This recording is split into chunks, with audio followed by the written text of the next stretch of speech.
Boa noite, gente, tudo bem? Jordani Scherer, escritório Scherer Assessoria Jurídica, tudo bem com vocês? Novamente, quarta-feira à noite, às 20 horas, estava com saudade para falar com vocês sobre mais uma situação, mais uma notícia controvertida aí sobre relação de emprego e trabalho, certo? Como eu anunciei no vídeo passado, hoje nós vamos falar sobre a possibilidade do empregado ou do ex-empregado receber insalubridade e periculosidade juntos no mesmo momento, tá certo? Lá no final do vídeo deixa o teu like, deixa a tua sugestão, deixa teu comentário, te inscreve nesse canal, compartilha esse vídeo para que a gente possa aumentar aqui esse nosso serviço, mas sobretudo disseminar as informações e o conhecimento aí, tanto para o empresário quanto para o empregado, tá certo? Vamos nessa então.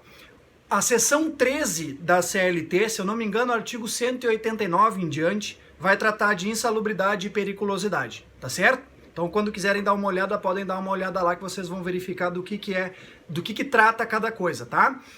O artigo 195 da CLT, ele traz um instituto da perícia. Então, daqui a um pouco, se o camarada trabalha num ambiente que ele acha que é insalubre ou periculoso, ele tem que entrar em contato com o Ministério do Trabalho e informar essa situação para que o Ministério do Trabalho chame um médico ou um perito, engenheiro às vezes, para que se faça a perícia e verifique se é insalubre ou periculoso o local. Mas normalmente essa matéria de insalubridade e periculosidade, tem o direito ou não a receber, ela se discute mesmo dentro de uma seara trabalhista, dentro de um processo trabalhista, lá na comarca onde o empregado desempenhou o trabalho dele ou desempenha o trabalho dele, tá certo? 195 então. Depois a gente vem ali para periculosidade. Onde é que está prevista a periculosidade? O 193 e 193, parágrafo 1º. Tá? Lá ela vai dizer o que é agente ou atividade periculosa e tal, e tal, e tal. Isso não vem ao caso agora aqui, senão a gente vai se estender demais. Mas o que importa aqui para nós é o seguinte: o adicional é de 30% sobre o salário. E aí vem a primeira pergunta, cuidado com o pega-ratão. É 30% em cima do salário mínimo nacional, 30% em cima do salário mínimo regional, nenhum dos dois. 30% em cima do salário mínimo da carteira do empregado, sem os outros adicionais, é o salário base dele. Então cuidado empregado e cuidado empregador para não tomar depois nenhum problema trabalhista, e o empregado também cuidado para não ser injustiçado, certo? Depois a gente passa para a insalubridade, 192 da CLT. A insalubridade tem 3 patamares, 10%, 20% ou 40%, vai depender do grau de insalubridade. Depois da perícia e tal, eles vão definir qual é o grau. E aí vem esse segundo pega-ratão, com base em quê? No salário mínimo nacional, no salário mínimo regional, no salário da carteira do empregado, salário base, cuidado, é o salário mínimo regional. E o que a gente vê surpreendentemente na jurisprudência, nos precedentes aí dos tribunais, é a aplicação em cima do salário mínimo nacional. Cuidado, o 193...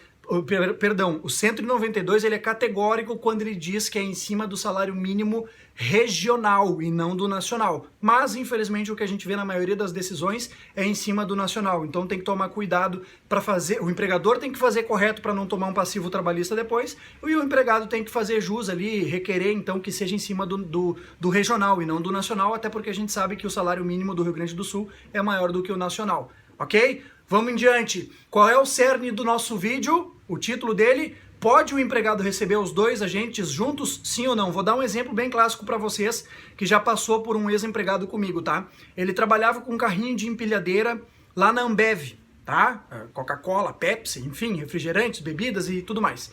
Explosivo, que é o gás, né, do carrinho empilhadeira nas costas dele, e ele entrava com o carrinho empilhadeira na câmara fria para pegar o xarope para fazer o refrigerante ou a cerveja. Frio, agente frio, insalubre, e o carrinho em perigo de explosão, periculosidade. 2 adicionais distintos. Ele pode morrer tanto por explosão como por vamos exagerar aqui, uma pneumonia por causa ali do frio. Então, pelo fato de ter 2 agentes insalubres distintos, nada mais justo do que receber os 2 adicionais.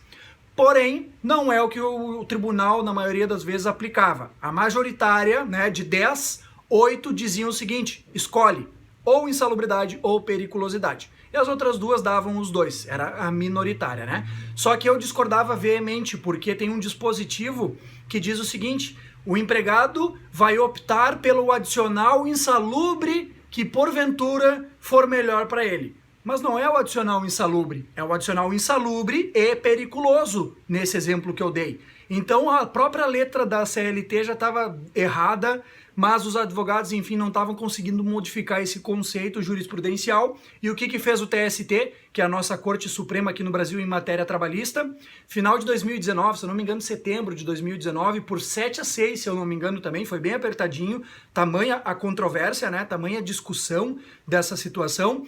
Eles disseram o seguinte: acabou a bagunça, acabou a discussão, tem que escolher um dos dois e ponto final. Tá? Então hoje o que se aplica na maioria das vezes é isso. E o TST, com essa decisão, eles deram uma decisão efeito erga omnes, ou seja, efeito vinculante para todos. O que vai acontecer hoje, seja lá em Cacimbinhas, ou Salvador do Sul, a terra lá dos meus familiares, ou então aqui em Porto Alegre, ou qualquer outra comarca, os juízes devem ficar vinculados ao que o TST decidiu, mandando o empregado escolher ou insalubridade ou periculosidade. Na maioria das vezes a periculosidade é mais vantajosa porque é em cima do salário e é 30%. A insalubridade, na maioria das vezes, é em cima do salário mínimo nacional e às vezes eles acabam aplicando 10% ou 20%, dificilmente 40%. Tá certo, gente? Esse é o nosso vídeo de hoje. Obrigado pela atenção de vocês. Deus abençoe todo mundo. Deixem os comentários, compartilhe o vídeo, se inscreve nesse canal e deixa aí sugestão para o próximo vídeo. Na verdade, o próximo vídeo a gente vai falar sobre caráter pedagógico do empregador ao demitir o empregado. Cuidado, muitas vezes o empregado reverte a demissão lá na Justiça do Trabalho porque o empregador não fez corretamente o serviço dele antes de demitir. Aqui no escritório a gente trabalha com muitas empresas assessorando, prestando consultoria. Hoje são 16 empresas e a gente tenta sempre cuidar desse assunto com muito cuidado, muito carinho, para não dar um passivo trabalhista para a empresa depois. Certo? Obrigado, bom resto de semana para todo mundo aí, a gente se vê semana que vem. Até logo!